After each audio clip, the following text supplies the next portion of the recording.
ces dérivés qui sont à la surface de nos cellules.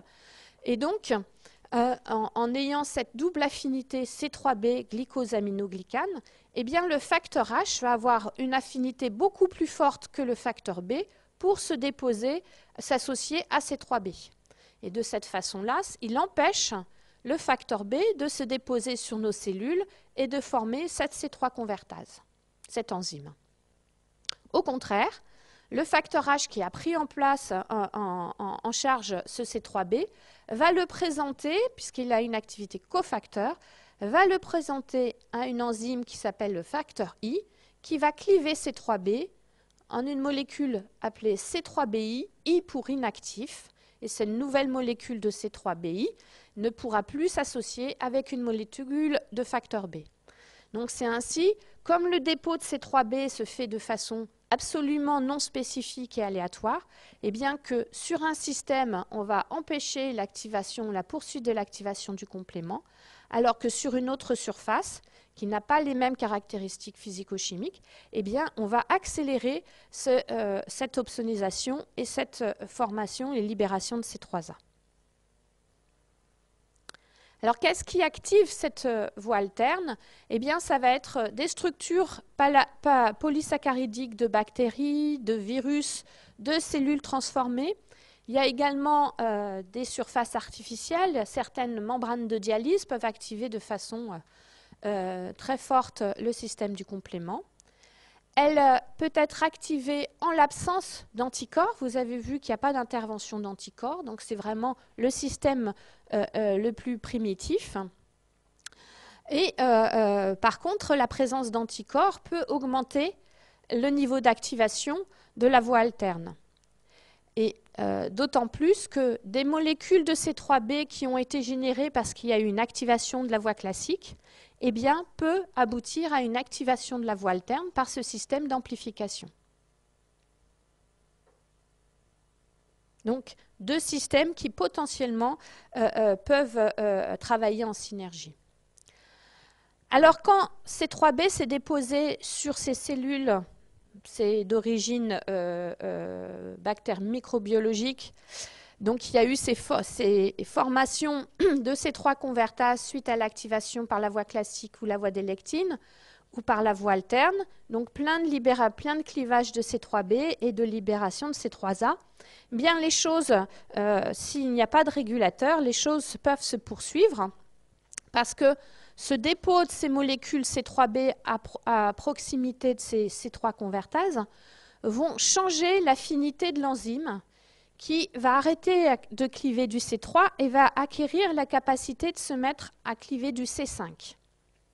Et donc, c'est l'activation de la voie finale commune avec libération d'un petit fragment C5a avec une capacité des propriétés anaphylatoxiques et libération d'un fragment C5b. Et C5b va pouvoir s'associer à d'autres molécules présentes dans le milieu extracellulaire, une molécule de C6, puis ce complexe va pouvoir s'associer avec une molécule de C7, puis une molécule de C8, et sous cette forme-là, eh bien, ce complexe peut commencer à se déposer et s'ancrer dans la membrane cellulaire, et puis ensuite, il va y avoir association de plusieurs molécules de C9 qui vont former ce qu'on appelle le complexe d'attaque membranaire. C'est ce que l'on revoit ici, donc C5b qui va se lier à C6, puis C7, puis C8 qui commence à s'ancrer dans la membrane, et puis plusieurs molécules de C9 vont se polymériser pour former un trou à travers la membrane. Et là, vous avez une coupe transversale de ce complexe, et vous voyez que ça permet de faire un pore transmembranaire. Là, il y a 12 molécules de C9 qui se sont associées pour former ce trou. Et donc, par ce biais-là, le système du complément peut induire la lyse de la bactérie. Alors, vous avez vu, potentiellement, ce système est dangereux puisqu'il peut induire une lyse cellulaire. Et donc, il y a plein de régulateurs qui vont être là pour protéger nos tissus, pour éviter que ce système du complément se retourne contre nous. Donc, nous avons des inhibiteurs qui sont spécifiques de chacune des voies. Donc le C1 inhibiteur, par exemple, qui régule la formation du complexe et l'activation du complexe C1. C4BP qui va prendre en charge les molécules de C4B pour empêcher de former une C3 convertase classique, donc qui peut réguler la voie classique et la voie des lectines. Nous avons vu le facteur H, qui est une protéine de régulation de la voie alterne. Et puis, sur nos propres cellules, eh bien, nous avons plein de protéines membranaires. Nous avons CR1 et MCP qui sont capables également, comme le facteur H, de lier C3b. Donc, en liant C3b, ils vont avoir la même activité que le facteur H, c'est-à-dire le présenter au facteur I pour l'inactiver et l'empêcher de former une C3 convertase. Et nous avons DAF pour Decay Accelerating Factor, ou CD55, vous en avez entendu parler de ces noms de clusters de différenciation. Alors dans le monde du complément, on leur a donné des noms de protéines du complément, et puis les immunologistes les ont fait rentrer dans la classification.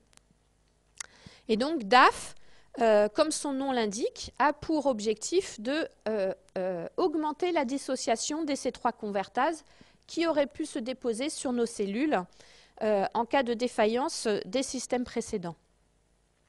Et puis nous avons une protéine membranaire et une protéine circulante, donc CD59 à la membrane et protéine S dans le sang circulant, qui sont là pour empêcher la formation du complexe d'attaque membranaire. Donc un système qui peut sembler redondant, mais qui est nécessaire pour protéger nos propres tissus contre l'activation du complément. Alors, je vous ai dit, il y a C3BI qui ne peut plus former de C3 convertase. En fait, il peut être encore dégradé en plus petites molécules, C3DG, puis en C3D. Donc, il reste à la surface, ces petites molécules restent à la surface de la cellule, mais elles sont importantes parce qu'elles vont pouvoir interagir avec des récepteurs membranaires qui sont présents notamment à la surface de pas mal de cellules de l'immunité. Donc permettre de faire le lien entre ce système qui est humoral et le système cellulaire. Donc nous avons 4 récepteurs, CR1, CR2, CR3 et CR4, pour complement récepteur 1, etc. Et par l'interaction de ces récepteurs à la surface de ces cellules avec les C3b et ces molécules de dégradation, eh bien, vous avez des rôles spécifiques du complément, l'élimination des complexes humains, la phagocytose et la modulation de la réponse immunitaire. Donc, ce petit tableau vous remet donc, en haut les fragments de C3 que chacun des récepteurs va être capable de reconnaître. Le nom et la forme de ces récepteurs. Il y a un 5e récepteur qui est CRIG. IG parce qu'il a une structure qui ressemble à celle des immunoglobulines.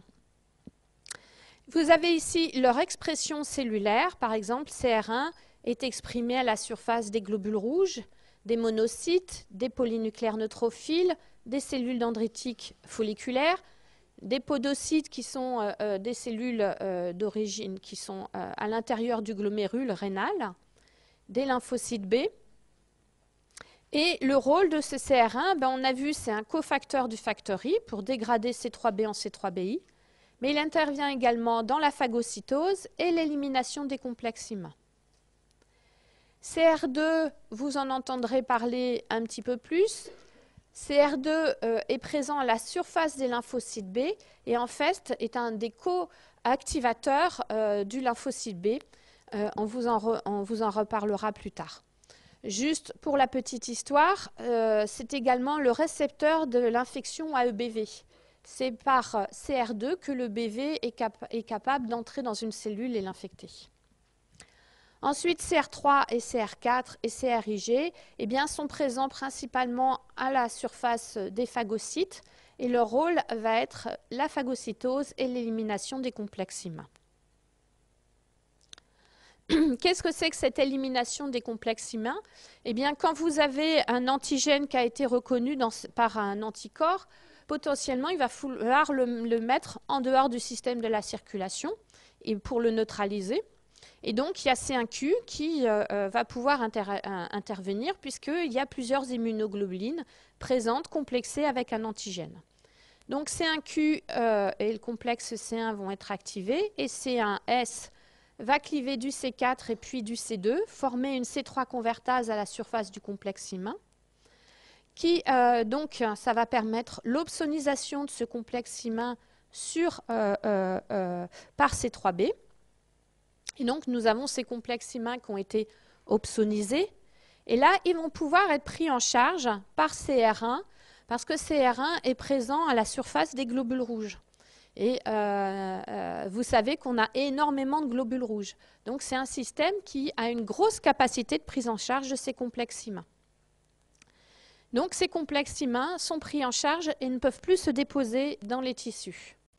En cours de route, eh bien, comme le CR1 est un cofacteur du facteur I, il va inactiver C3b sur ce complexe.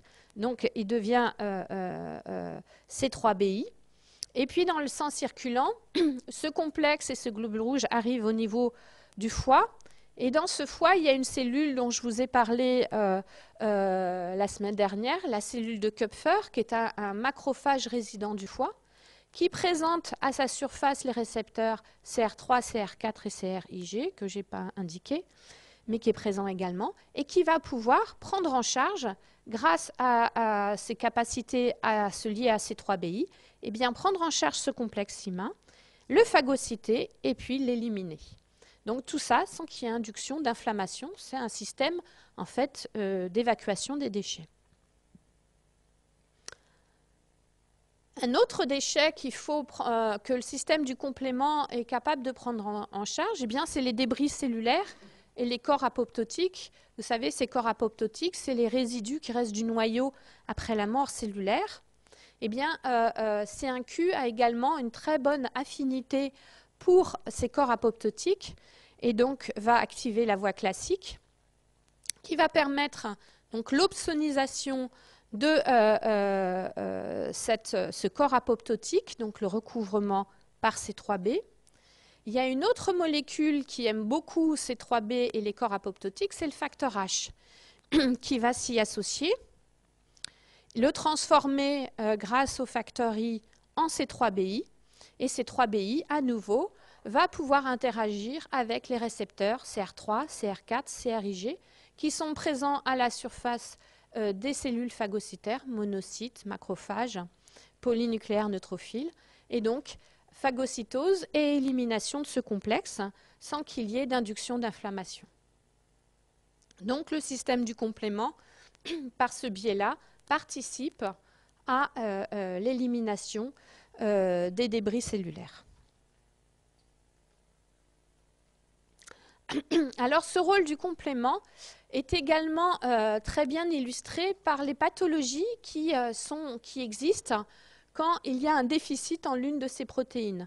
Donc c'est ce que vous résume ce schéma. Vous reconnaissez les protéines de la voie classique, les protéines de la voie des lectines et de la voie alterne et de la voie finale commune.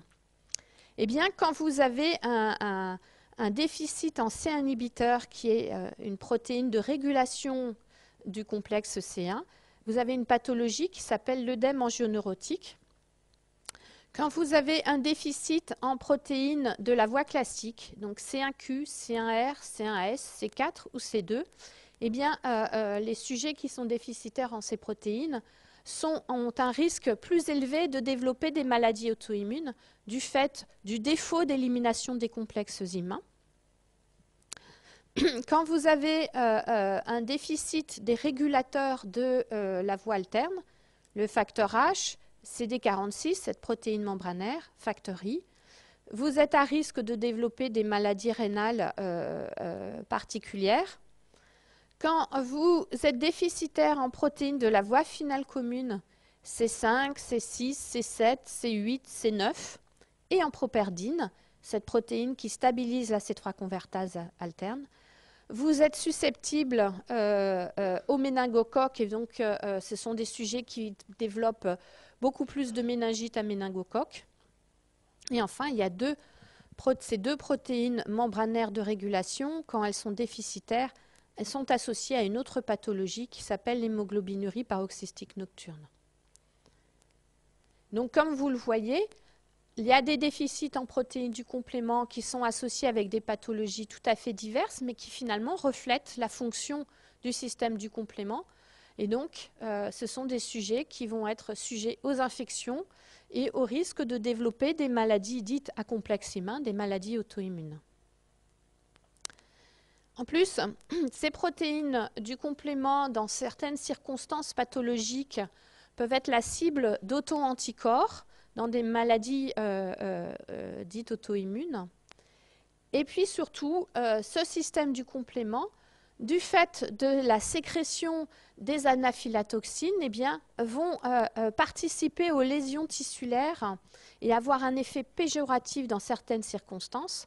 Par exemple, au niveau rénal, dans le lupus érythémateux disséminé, qui est une maladie auto-immune, dont vous entendrez parler à la fin du module, eh bien, dans cette maladie-là, il y a tellement d'activation du complément que finalement, c'est le complément qui va induire les lésions tissulaires de la maladie.